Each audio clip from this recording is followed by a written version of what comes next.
Hello everyone. Today we are going to talk about storage classes, part of programming in C course.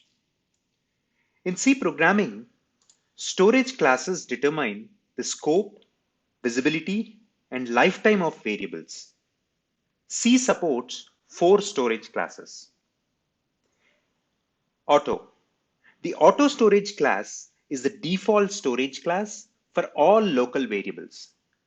Variables declared with the auto storage class are automatically created when their enclosing block is entered and destroyed when the block is exited. In this example, the variable x is declared as auto and is created and destroyed automatically.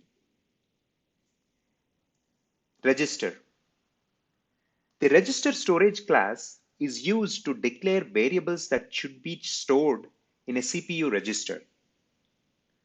Variables declared with the register storage class are faster to access than variables stored in memory. However, only a limited number of variables can be stored in the CPU registers. In this example, the variable x is declared as register and is stored in a CPU register. Static. The static storage class is used to declare variables that should retain their value between functions. Variables declared with static storage class are only created once, and their value is preserved between function calls. In this example, the variable x is declared as static and its value is preserved between functions. The output would be value of x inside function 1, value of x inside function 2, and value of x inside function 3.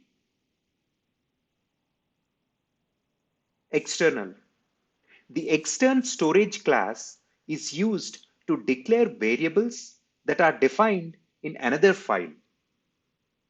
Variables declared with the external storage class are accessible from any function in any file. In this example, the variable x is defined in file 1.c and is declared as extern in file 2.c. The print value function can access the value of x. Hope this was helpful. Thank you for watching.